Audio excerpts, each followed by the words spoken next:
시간은 지난 시간에 이어서 우리 누가복음 10장이죠. 10장 지난 시간에 25절, 16절, 27절 이렇게 봤습니다.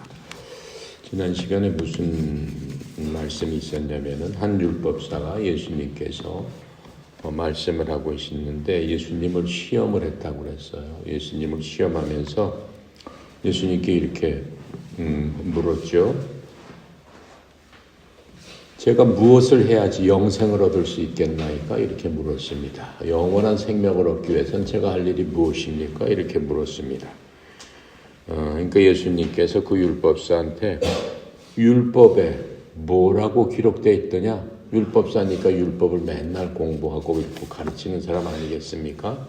이제 이렇게 물으시면서 율법에서 기록된 것을 너는 어떻게 보았느냐 이렇게 말씀해 주셨습니다. 그랬더니 그 율법사가 뭐라고 대답했습니까? 너는 내 마음을 다하고 내 혼을 다하고 힘을 다하고 생각을 다해서 내 하나님을 사랑하고 네 이웃을 내 자신과 같이 사랑하라 하였느니라. 율법사가 정말로 잘 알고 있어요. 그래서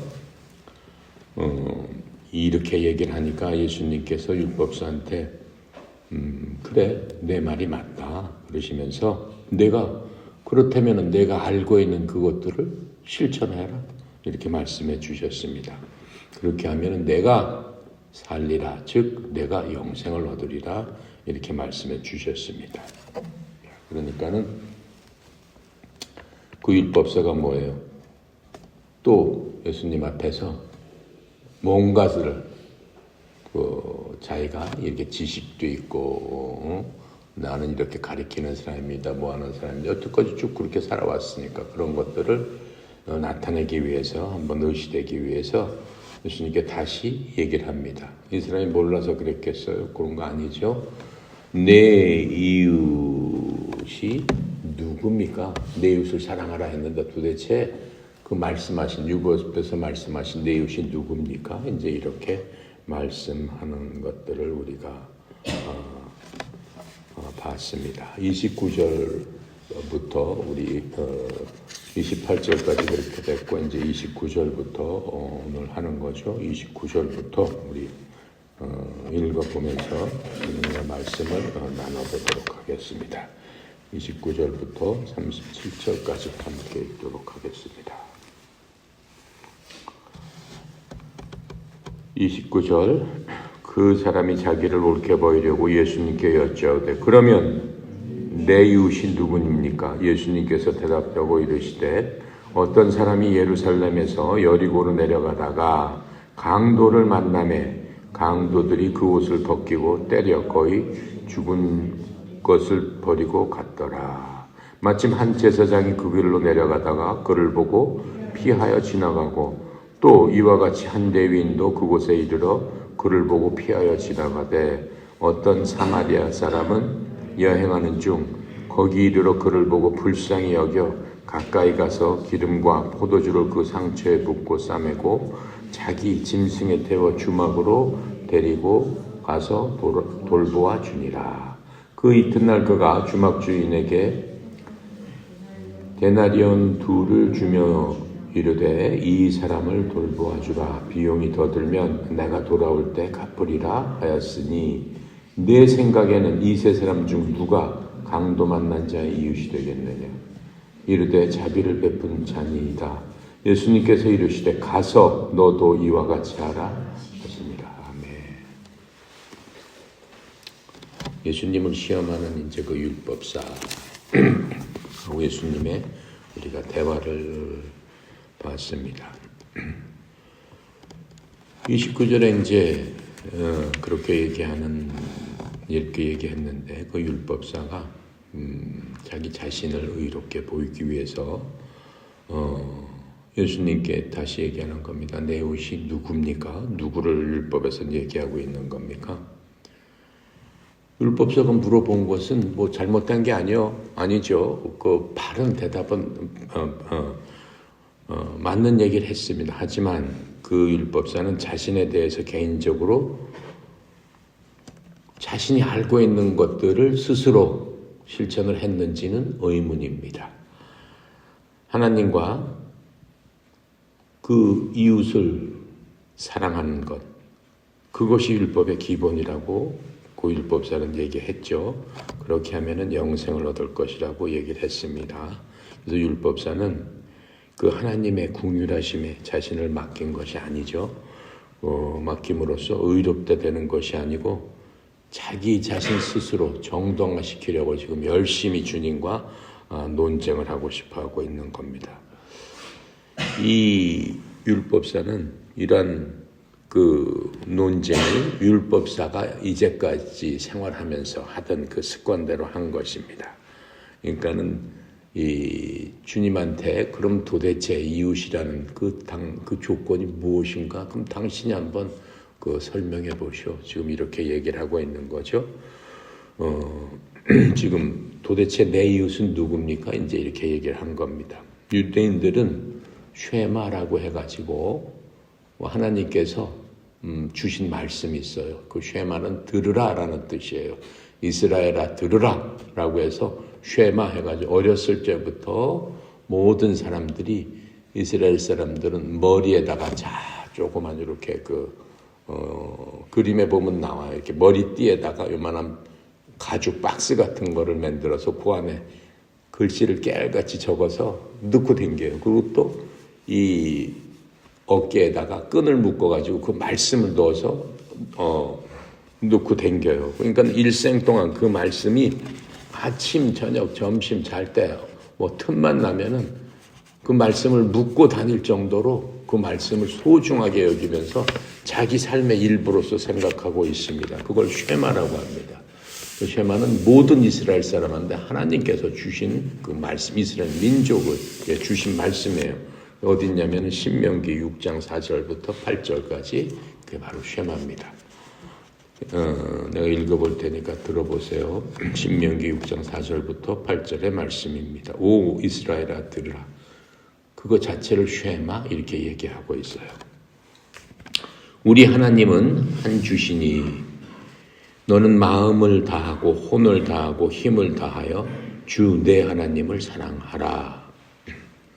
여기서 딱 나오고 있죠. 이날 내가 네게 명령하는 이 말씀들을 네 마음속에 두고 너는 그것들을 네 자녀들에게 부지런히 가르쳐서 내가 내 집에 앉아 있을 때나 길을 걸을 때나 누울 때나 일어날 때나 그것들을 말할 것이며 너는 또 그것을 내 손에 메어 표적으로 삼고 내 눈 사이에 두어 이마에 표로 삼으라.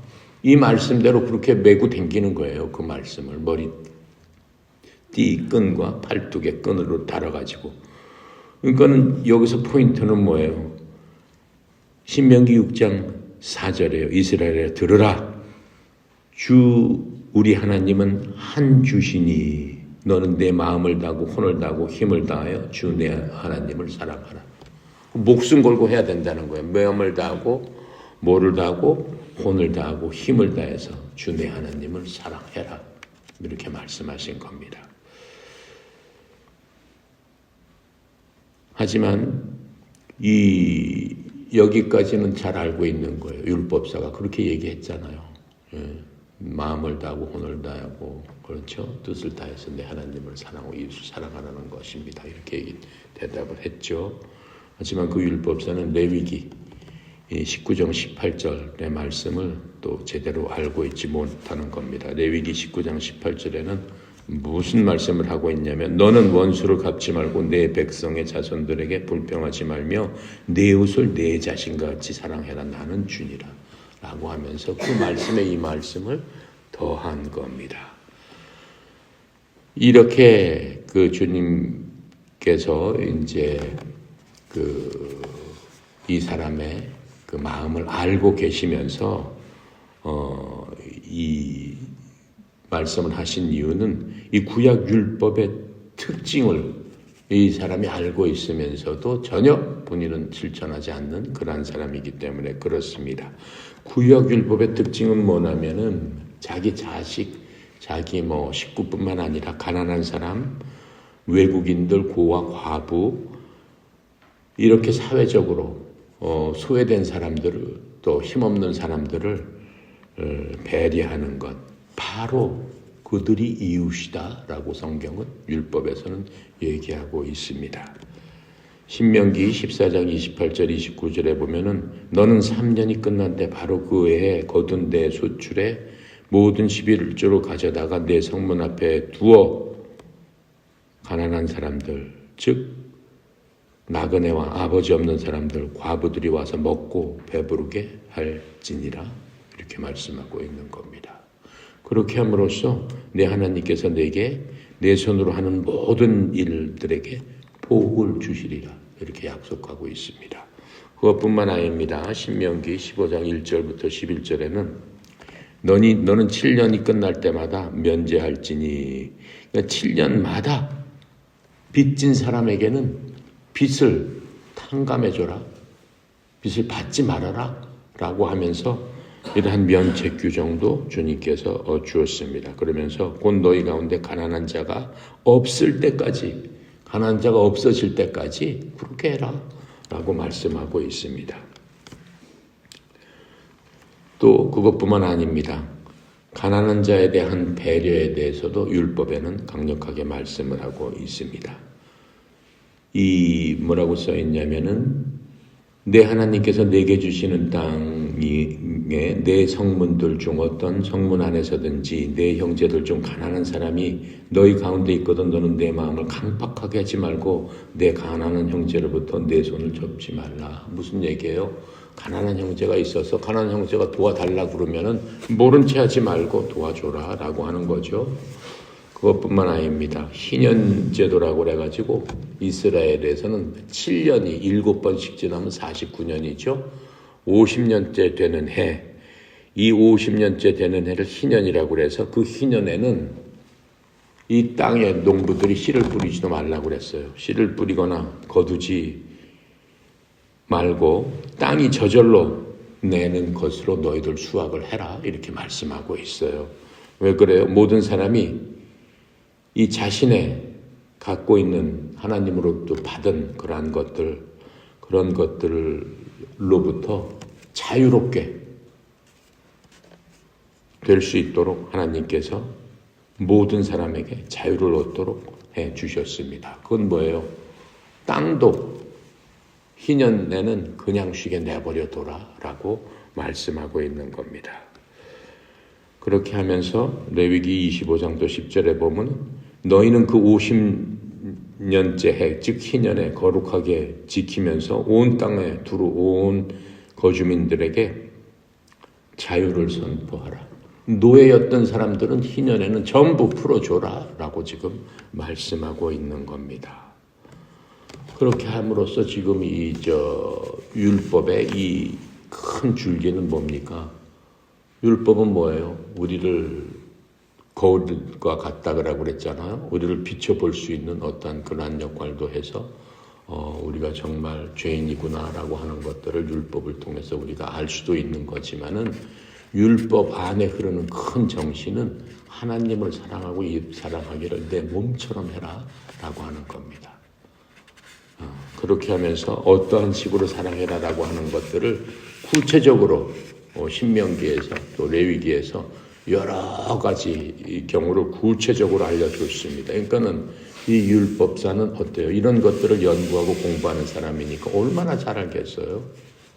누구보다도 잘 알겠죠. 그렇게 해서 그것뿐만 아니고 뭐 또 여러 가지 많은 제도가 있습니다. 안식년 제도도 있죠. 안식년 제도는 7년 동안 열심히 일하고 그 다음에는 쉬는 겁니다. 그게 안식년 제도입니다. 우리 교회도 그렇지 않습니까? 이 안식년 제도에서 목사님이 열심히 일하시고 7년 되는 해는 쉬는 그런 해로 정해가지고 열심히 하고 있습니다. 이제 그런 모든 것들을 보면은 주님께서 많은 사람들에게 특별히 억눌리고 가난하고 종이 돼서 핍박을 받는 그런 사람들에게 이 거저주라고 명령하시면서 인정과 긍휼을 베풀도록 그렇게 하신 그러한 제도들을 우리가 볼 수 있습니다. 하지만 지금 예수님께 그 얘기한 율법사를 비롯해서 그 당시 사회 지도층, 바리새인들, 서기관들 이러한 사람들은 전혀 이 모든 것들을 알고 있으면서 본인은 지키지 않은 사람들이에요. 남한테는 뭐라고 그걸 빗대서 율법의 말씀을 빗대서 얘기를 하지만 자기는 지키지 않는 사람이에요. 내로남불 같은 사람이죠. 지금도 그런 사람들 많잖아요. 사회 지도층에 있으면서 사람들 앞에 서서 그렇게 얘기하고 실제로 자기는 하나도 안 하고 하는 짓 보면 엉터리 짓이나 하고 앉아있고 그게 들켜가지고 망신을 당하고 그런 사람들 많이 있잖아요. 뉴스에도 많이 나오고 그렇죠? 그렇습니다. 마태복음 23장 23절에 거기에 대해서 말씀하고 계시는 겁니다. 서기관과 바리새인들과 이 위선자들아 너희에게 화가 있을지어다. 너희가 박하와 향과 근처의 11조는 바치되 율법의 더 중요한 문제인 판단의 공의와 궁휼과 믿음은 무시하는도다. 이렇게 예수님께서 지적하시면서 직격탄으로 이러한 지도층에게 말씀하셨습니다. 그러시면서 너희가 마땅히 이것들을 행하였어야 하거늘 다른 것도 행하지 않은 채 내버려 두지 말아야 하느니라. 그 사람들은 그거 다 알지만은 전혀 자신들은 하지 않았습니다. 그들은 뭐예요? 율법의 글자만 지키려고 했던 그러한 사람들이죠. 그렇게 하면 안 되는 거죠. 그래서 주님께서 그 율법 그사한테 그렇게 얘기를 하시면서 30절부터 37절에 선한 사마리아 사람의 그 예를 들으면서 교훈을 주시고 있습니다. 30절 이제 예수님께서 하시는 그 예를 들어서 그 하시는 말씀입니다. 그 말씀에 보면은 예수님께서 지금 30절부터 37절의 말씀을 내가 비유를 들어서 얘기하면 이렇게 말씀하시지 않으셨어요. 그 자리에는 지금 거의 다 유대인들이에요. 유대인들한테 지금 설교를 하고 계시는 거니까. 그러니까는 지금 예수님께서 우리가 읽은 그 사마리아인, 선한 사마리아인의 얘기가 실제 그 당시에 일어났던 일이다라고 생각할 수 있습니다. 아무도 그 말에 대해서 반발을 하거나 아닙니다라고 하거나 하는 그러한 규절이 전혀 없지 않습니까? 예수님께서 지금 우리가 읽은 대로 보면은 전체 유대인을 두고 하는 얘기죠. 예수님도 실질적으로는 유대인이지 않습니까? 그런데 지금 예수님의 그 내용은 유대인을 지금 나쁘게 보이죠. 그리고 사마리아인은 굉장히 선한 사람으로 지금 나와 있습니다. 그래서 예수님께서 이렇게 말씀하심으로써 그렇지 않아도 예수님 말씀을 비꼬고 비판하고 뭔가 트집을 잡으려고 하는 지금 그 마당에 이 말씀을 하셨기 때문에 예수님이 위험에 처할 수도 있는 겁니다. 근데 지금 아까 질문했던 예수님을 시인했던 율법사들을 포함해서 그 자리에 듣고 있는 사람들도 아무도 지금 그 일어난 일에 대해서 시비를 걸거나 한 사람은 없었습니다. 그래서 예수님께서 현실적으로 일어났던 일에 대해서 말씀하시는 것으로 우리는 생각할 수 있습니다. 예수님의 말씀은 예루살렘에 산 유대인이 지금 여리고로 내려가는 길에 강도를 만나서 거의 죽게 되었다라고 지금 말씀하고 있죠. 그런데 31절에 보니까 강도를 만나서 길바닥에 쓰러져서 피를 흘리고 거의 죽게 되었는데 제사장이 그 길을 지나가고 있었다라고 하는 겁니다. 그런데 그 제사장이 그 죽게 된 사람을 보고는 다른 길로 돌아서 지나갔다. 이렇게 말씀하고 있죠. 제사장은 무엇하는 사람입니까? 제사장은 예루살렘 성전에서 성전 봉사를 하는 말하자면 성직자라고 할 수 있죠. 하나님께 드리는 예배와 이런 것들을 담당해서 드리는 성직자들입니다. 대부분 그 당시 그 성직자들이 수천 명이 됐어요. 그런데 그 사람들은 이렇게 교대로 번갈아 가면서 조를 짜가지고 몇십 명씩 일주일씩 교대로 이렇게 거기에 머무르면서 성전에 머무르면서 밤낮으로 일을 해야 되니까 그 자기가 맡은 일들을 하는 그러한 사람들이었습니다. 레위기 21장에 보면은 그 일에 대해서 잘 설명을 해주고 있습니다. 그래서 이제 그 사람이 이 성직 그 일을 맡고 이제 집으로 일주일 동안 맡고 돌아가는 길이었겠죠. 길이었으니까는 얼마나 피곤하겠어요. 일주일 동안 열심히 하나님께 제사 지내는 일들을 하고 피곤한 몸을 이끌고 아마 돌아가는 길이었을 겁니다. 그리고 그 길 자체도 뭐 한적한 길이라고 하지 않았어요. 사람들이 많이 지나가는 길이었기 때문에 내가 아니라도 도와줄 것이다 이렇게 생각을 했겠죠. 또 이 성직자들은 이런 피를 묻히거나 그 부정한 그런 것들을 묻히면 안 되는 그런 율법 규정이 있습니다. 또 그러니까는 그 율법 규정을 마음속으로는 정당화시키기 위해서 내가 율법 규정대로 저렇게 하면 안 되지. 부정한 일에 나는 제사장인데 하게 되면 안 되지. 그렇게 생각할 수도 있습니다. 그러면서 이렇게 돌아간 그 제사장, 이 사람은 자기 스스로 생각했을 적에 반은 율법을 지켰지만은 어때요? 정말 율법의 정신인 우리가 봤던 대로 가난하고 아픈 사람을 도와주고 하는 게 율법의 정신인데 또 하나님께서 주신 그 율법을 지키기 위해서 그 제사를 드리면서 실천을 하는 그런 성직자인데 그 사람 율법의 정신을 어긴 바로 그러한 사람이 되겠습니다. 32절에 보니까 또 레위 사람이 지나가고 있었다고 했습니다. 레위 사람도 그 사람 반 죽게 된 사람을 보고는 피해서 다른 길로 갔다라고 지금 32절에 얘기를 하고 있습니다. 여기서 레위 사람은 어떤 사람을 얘기합니까? 이스라엘 12민족 중에 한 지파가 아무 일도 하지 않고 일반적인 일을 하지 않고 하나님께서 너희 지파는 성전에서 제사장을 돕고 그 다음에 하나님의 일을 돕는 그러한 일만 전적으로 해라 라고 해서 구별한 사람이 레위 사람들입니다. 그래서 그 레위 사람들은 이러한 제사장의 책무를 돕는 사람으로서 그 사람들 월급은 어떻게 보면은 전부 다 정부에서 주는 거예요. 말하자면 공무원과 같은 그런 직책을 갖고 있는 사람입니다. 그래서 하나님의 일만 하도록 정해진 사람입니다. 바로 그 사람도 어때요? 피해서 돌아갔다라고 지금 말씀하고 있습니다. 33절에 보니까는 이제 무슨 얘기가 나오냐면은 사마리아 사람이 나옵니다.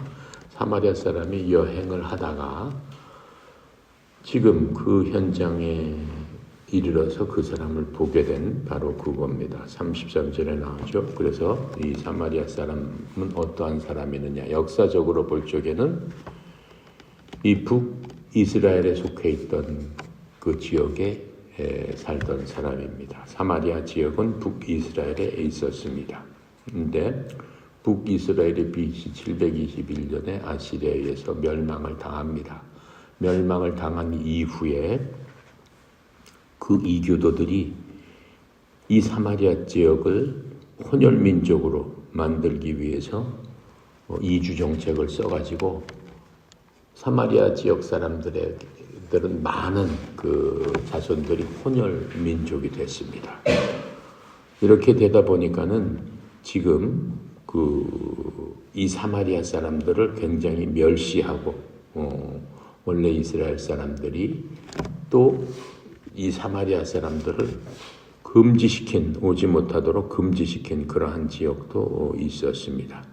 그래서 이 사마리아 사람들은 자기 사마리아에 있는 그리심산이라는 산에서 모세 오경을 믿으면서 예배를 드렸습니다.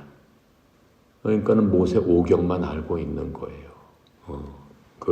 그렇게 이제 차별받던 바로 그 사마리아 사람이 지금 유대인들이 다 버리고 간 그 유대인을 자기가 정성을 다해서 돌보아주는 그러한 모습을 우리가 읽어봤습니다. 유대인과 사마리아 사람들은 실질적으로 수백 년 동안 적대적인 관계로 살고 있었죠. 하지만 그 유대인을 돕는 그 부상당한 죽게 된 유대인을 돕는 사람은 같은 유대인이 아니고 자신들이 무시하는 그 사마리아 사람을 통해서 이 유대인들이 구원받게 되는 바로 그 모습을 예수님께서 말씀하고 있는 겁니다. 34절, 35절에 보니까 이 사마리아 사람이 그 부상당한 사람한테 가서 어떻게 해요? 기름과 포도즙을 붓고 그 상처를 싸매고 또 자기 짐승까지 태워서 자기가 묵고 있는 여관까지 데리고 가서 돌보아 주었다.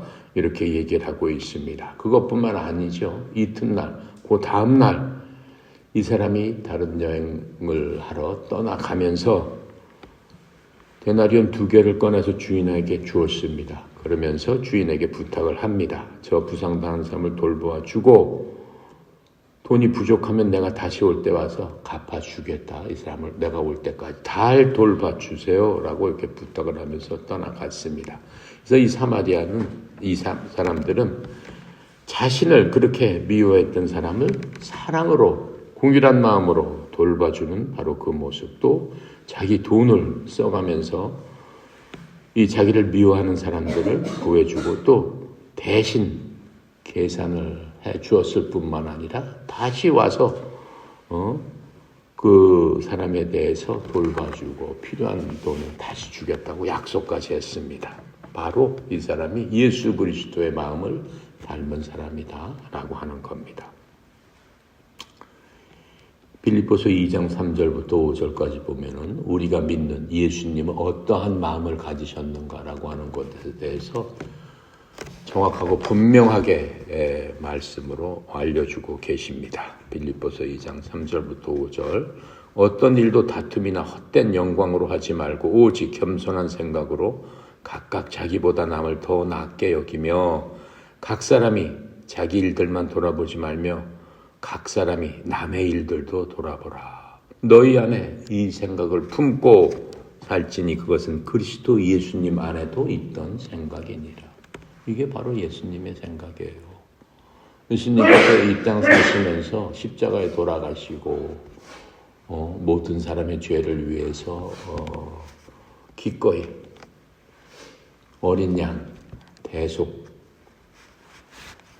죽는 어린 양이 되셔가지고 모든 사람의 죄를 위해서 자기를 내주신 바로 그분께서 갖고 있는 생각이다라고 하는 거예요. 다시 한번 읽어보면 어떤 일에도 다툼이나 헛된 영광으로 하지 말고 그런데 바리새인이나 지금 이 율법사나 무슨 얘기예요? 행동은 하지 않으면서 자기의 어떠한 그런 것들을 변명하기 위해서 논쟁하고 그렇죠? 말로 하고 그렇게 했잖아요. 그 제사장도 그렇고 그냥 지나간 레위 사람도 그렇고 지금 예수님께 시비 걸고 있는 율법사도 그렇고 다툼이나 허영으로 자기를 더 낫게 보이려고 그러한 짓을 한다라고 하는 거죠. 실질은 하지도 않으면서 그렇죠. 말로써 그냥 때우려고 하고 그런 사람 얼마나 많습니까? 우리 가운데도 얼마나 많아요. 우리 스스로 생각했을 적에도 내가 얼마나 그런 짓들을 많이 했던가. 저도 반성하고 회개할 수밖에 없는 거예요. 주님께서는 그렇게 하지 말고 어떻게 하라고 그랬어요? 오직 겸손한 마음으로. 겸손하다는 얘기는 뭐예요? 나는 부족한 사람입니다. 라고 하면서 어린아이에게까지도 이렇게 숙일 줄 아는 그러한 마음이잖아요. 그러한 마음으로 모든 것들을 생각한다라고 하는 겁니다. 그러면서 그렇게 되면은 자연히 나보다 다른 사람들을 더 낮게 여길 수 있다라고 하는 거예요. 더 높게 여기면서 더 존중해 주면서 어때요? 자기 일만 하는 것이 아니고 각 사람의 일들도 돌아봐라. 각 사람이 남의 일들도 돌아봐라. 예수님께서 가시는 곳곳마다 어떻게 했어요? 피곤한 가운데서도 병자들이 오면은 한 사람도 거절하지 않고 도와주셨습니다. 가난한 사람 보고 애통해 하셨습니다. 마귀 들린 사람 보고 정말로 통분히 여기셨습니다. 그게 남의 일들을 자신의 일처럼 생각하는 바로 그 마음, 그게 예수님 마음이다라고 하는 겁니다. 그래서 우리도 이러한 생각, 그러한 생각을 갖고 있을 적에 우리가 진정한 예수 그리스도의 제자가 되고 예수를 닮아가는 그러한 사람이 되는 겁니다. 그래서 생각을 통해서 마음이 변하고 그 마음을 통해서 행동이 나오게 돼 있습니다. 그래서 우리는 이러한 생각이 우리를 지배할 수 있도록 항상 겸손하게 주님의 말씀에 순종하는 그러한 우리가 될 적에 주님의 참 제자가 될 수 있는 겁니다. 이 사마리아인은 유대인이 아니죠. 이 혼혈 그 민족으로서 태어나가지고 유대인, 순수 유대인들에게 그 고난과 멸시를 그렇게 받고 자란 사람들입니다. 하지만 이 사람이 하나님을 두려워하고 하나님을 사랑함으로 말미암아 사람으로서의 최소한의 도리를 행했다라고 예수님께서는 말씀하고 있는 겁니다. 그래서 그 죽어가는 그 유대인을 불쌍히 여기고 긍휼함을 베풀었습니다. 긍휼함을 베푸는 데는 논리적인 이유가 필요 없습니다. 우리 마음속에 있는 불쌍하게 생각하는 마음, 그것 하나를 통해서 모든 사람을, 곤격에 처한 사람을 도와줄 수 있습니다. 그 사람을 분석하고 그 사람이 어떤 삶이 온 사람인가, 그렇게 하면은 긍휼한 마음이 가질 수가 없는 거죠. 그 사람이 갖고 있는 현재 상황, 그런 것만을 보면서 우리가 불쌍히 여길 줄 알아야 됩니다. 하지만 제사장이나 그냥 지나간 레위 사람이나 율법사는 하나님께서 계속 긍휼을 베풀려고 하시는 것이 어떠한 것인지 누구보다 잘 알고 있는 사람들입니다. 다 성경을 공부한 사람들이기 때문에 누구보다 많이 공부하고 외우고 항상 머리에다가 써갖고 댕기고 어깨에다 써갖고 댕기면서 밤낮으로 외웠던 바로 그러한 사람들입니다. 하지만 그들의 어때요? 그들은 이런 쉐말 아침 점심으로 암송만 했지 실행은 절대 하지 않은 바로 그런 사람들입니다. 우리는 그런 사람이 되면 안 되는 거죠. 36절에 이렇게 예수님께서 물어봅니다. 율법사한테 이제 세 사람 중에 누가 강도 만난 자의 이웃이라고 생각하느냐? 너 이제 이 강도 만난 사람이 이웃이 누구냐? 이렇게 물어봤습니다. 불쌍히 여기고 긍휼을 베풀 대상이 바로 우리의 이웃인 겁니다. 우리의 이웃은 우리가 봤을 적에 불쌍한 사람들, 우리가 반드시 불쌍한 마음으로 그 사람들을 도와줘야 될 바로 그런 사람들이 바로 이웃이다라고 지금 여태까지 설명을 해 주셨죠. 그러니까 율법사가 뭐라고 얘기해요? 37절에 그에게 긍휼을 베푼 자니이다 하매 예수님께서 그에게 이르시되 가서 너도 그와 같이 하라 하시니라. 그렇죠? 이것이 기독교의 핵심입니다. 예수님께서 이렇게 말씀하신 거는 기독교의 핵심인 주님의 마음을 닮아서 그대로 실천하는 것. 그렇죠? 다시 한번 얘기하지만 우리가 무슨 일을 함에 있어서 교만하지 않게 하고, 그렇죠? 주님께서 어떠한 마음을 갖고 하라고 하셨습니까? 항상 우리 마음속에 다툼이나 헛된 영광을 갖고 하지 말고 오직 겸손한 마음으로 다른 사람을 나보다 더 높이 여기면서 각자 내 일만 할 뿐만 아니라 각자 다른 사람 일도 돌봐 주어라. 그것이 그리스도의 마음이니 이 마음을 품어라 라고 주님께서 우리에게 말씀하고 있는 겁니다. 빌립보서 2장 3절부터 5절까지는 우리 마음속에 깊이 새겨서 그 마음을 닮으려고 노력하면서 조금이라도 우리가 실천을 해나갈 적에 우리의 말이 바뀌기 시작합니다. 우리의 생각이 바뀌기 시작합니다. 우리의 행동이 바뀌기 시작합니다. 그 속에서 예수 그리스도의 향내가 나기 시작합니다. 그렇게 함으로써 우리는 예수 그리스도의 참 제자가 되고 우리를 향한 하나님의 크고 깊은 믿음과 신뢰가 우리에게 다가오게 되는 겁니다. 그것이 하나님께서 주시는 우리가 갈 수 있는 바로 그 길입니다. 주님께서 말씀하셨잖아요. 나는 길이요 진리요 생명이니 주님께서 알려주신 그 길을 따라서 우리가 걸어갈 적에 여러분과 나는 하나님의 참 제자가 돼서 이 땅에서 주님께서 우리를 통해서 하시고 싶은 일들을 하실 수 있는 그러한 믿음의 그릇들이 되는 겁니다. 이해가 갑니까? 그래서 우리는 반드시 그런 삶을 살려고 노력을 해야 됩니다.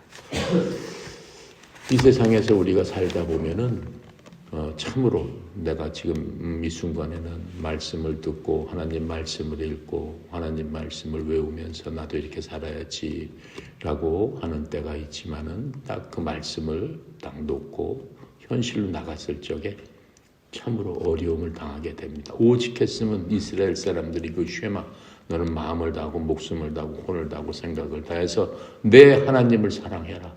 이스라엘아 들으라 라고 하면서 말씀하신 것들을 오직 했으면은 이마에다 붙이고 어깨띠에다가 매서 그것을 달고 댕겼겠느냐라고 하는 거예요. 말씀을 떠나는 순간 바로 이 세상 마귀들과 이 세상과 내 속에 있는 여러 가지 염려, 걱정, 근심, 질투와 어떤 모든 것들이 우리를 어떻게 해요? 괴롭히고 공격하기 시작한다라고 하는 겁니다. 그런 것들을 이기기 위해서 말씀 가운데 우리가 있어야 돼요. 근데 붙이고 머리에 붙이고 여기에 붙인다고 해서 돼요? 안 되는 거잖아요. 어떻게 돼야 되는 거예요? 그 말씀이 우리 마음속에 떨어져서 죽어서 어떻게 돼요?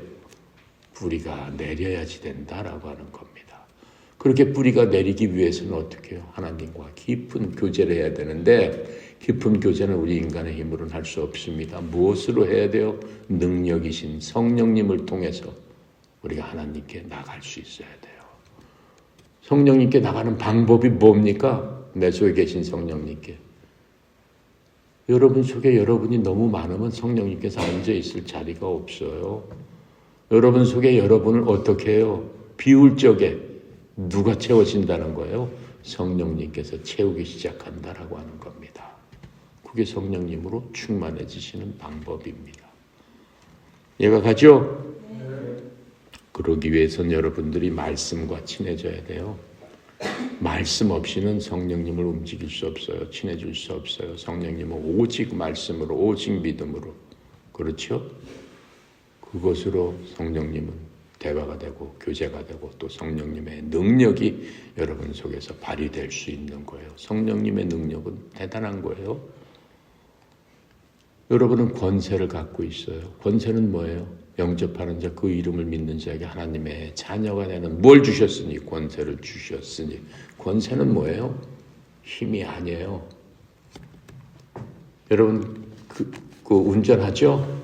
운전하다 보면은 그 교통경찰, 쬐깐한 교통경찰, 교통경찰, 보기에 그냥 참 애기 같아. 그런 교통경찰이, 막 쌩쌩 달리는데 저쪽에 서가지고 쬐까만 교통경찰이 쓰라고 했어. 서야 돼, 안 서야 돼? 서야 돼요. 그 쬐까맣고 보잘것없는 경찰인데 그냥 탁 치면 그냥, 한 주먹거리가 안 되는 경찰이 막 세운단 말이에요. 그래도 서 안 서? 서야 된단 말이에요. 그게 권세라는 거예요. 그게 권세라는 거예요. 아시겠습니까? 그게 권세예요. 근데 하나님께서는 우리에게 주신 게 뭐예요? 그런 권세를 주셨다라고 하는 거예요. 예. 하지만 권세하고 능력은 틀린 거예요. 능력은 뭐예요? 예. 능력은 어마어마한 다이나마이트와 같은 힘을 갖고 있는 그런 것들 많이 있지 않습니까? 예. 성령의 능력은 뭐예요? 성령의 능력은 예를 들면 성령님은 능력이고 파워세요. 다이나마이트 같은 파워를 갖고 있는 게 성령님이세요. 성령의 능력의 하나는 뭡니까? 예전에 유대 지역에 히스기야 왕 때 유대 지역을 적군들이 와서 에워쌌습니다. 18만 5천 명이 에워쌌습니다. 절대절명의 위기에 처해 있어요. 히스기야 왕이 엎드려서 하나님 앞에 간구하고 기도했습니다. 하나님께서 그 말씀을 들으시고 히스기야 왕을 도와주기로 결정했습니다. 그날 저녁에 천사 한 명을 보냈습니다. 천사 한 명이 순식간에 그날 저녁에 18만 5천 명을 다 죽여버렸습니다. 그게 성령님의 능력이에요. 그게 성령님의 파워예요. 두나미스라고 해가지고 다이너마이트와 같은 대단한 힘과 능력과 모든 것을 갖고 계시는 분이 성령님이에요. 그분께서 우리 속에 계시는데 우리가 그런 것들을 어떻게 해요? 사용할 수 모르니까는 힘이 없는 겁니다. 그래서 우리는 우리가 갖고 있는 주님께서 주신 권세로 성령님과 함께 이 세상을 넉넉히 이길 수 있는 하나님께서 권세와 능력을 주신 겁니다. 왜요? 그 성령님께서 우리 속에 계시면서 우리를 돌봐주시기 원하고 우리를 지켜주시기 원한다고 했어요. 성령님 그냥 연약해가지고 그냥 그런 분이 아니다라고 하는 겁니다.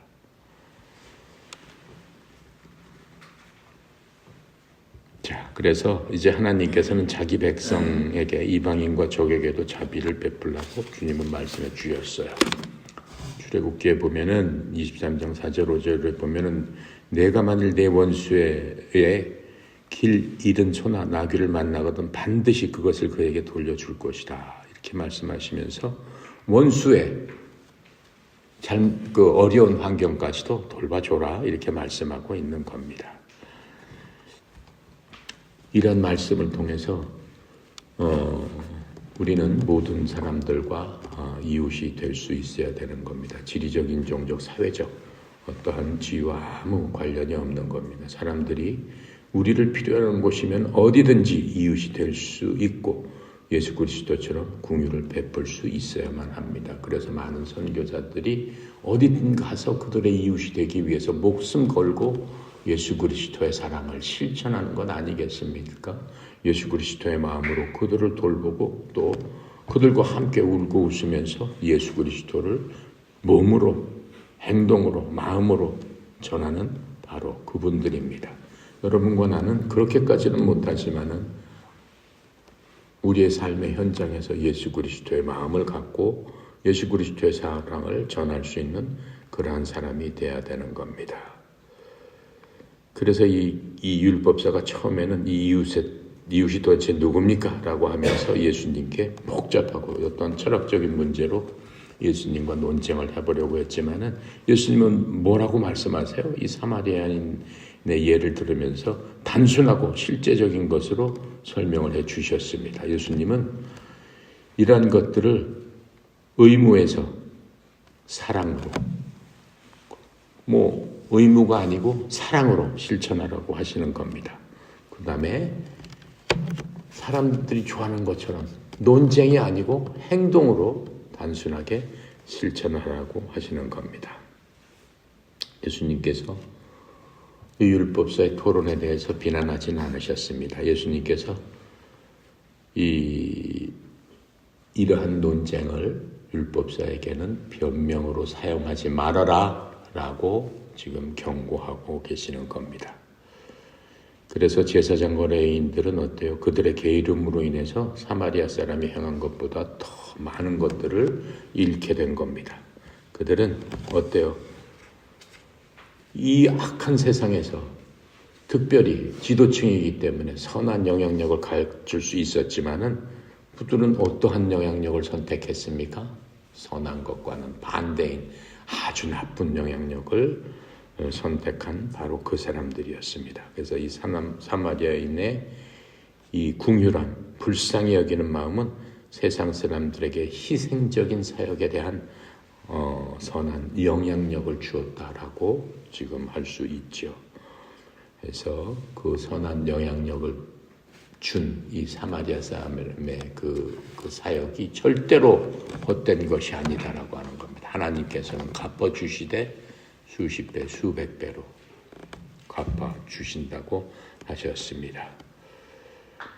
하나님은 그리스도의 이름으로 봉사하는 어떤 행위도 결코 잃지 않으신다고 말씀하고 계십니다. 모든 것은 우리 자신에게 달려 있습니다. 이 도적들은 여행한 유대인을 희생자로 삼았기 때문에 그들을 공격했습니다. 제사장과 사람들은 어때요? 그를 공격당한 죽어가는 사람을 귀찮은 존재로 여겼기 때문에 그들을 피하고 달아났습니다. 사마리아 사람은 어때요? 그가 사랑과 도움이 필요한 이웃을 돌아봐 줬기 때문에 선한 사마리아인으로서 하나님의 사랑을 받고 하나님의 큰 긍휼하심과 큰 쓰임을 받는 그러한 사람이 된 겁니다. 우리도 선한 사마리아인처럼 예수 그리스도의 마음으로 우리의 모든 것들, 그런 것들을 돌볼 수 있는 그리스도의 사역자가 되어야 되겠죠. 그렇죠? 기도하고 마치겠습니다. 감사하신 하나님, 참으로 은혜 감사합니다. 오늘 선한 사마리아인 내 말씀을 통해서 우리에게 깨달음을 주셨사오니 우리가 인생을 살아가면서 예수 그리스도의 마음을 닮아가는 저희들도 선한 사마리아인이 되어서 하나님의 마음에 기쁨을 주는 그런 저희들 다 되도록 주님 축복하여 주시옵소서. 저희 협회에 속한 모든 사람들이 선한 사마리아인으로서 이 어려운 세상, 힘든 세상에 선한 영향력을 끼쳐서 하나님의 마음을 기쁘게 하는 저희들 다 되도록 우리 협회를 축복하고 영적으로 깨어서 주님 따라가게 하여 주시옵소서.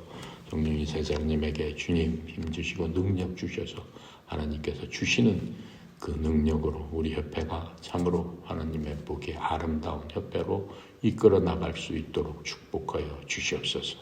모든 것 주께 의탁드립니다. 감사드리며 우리 주 예수 그리스도 이름으로 기도드렸습니다. 아멘.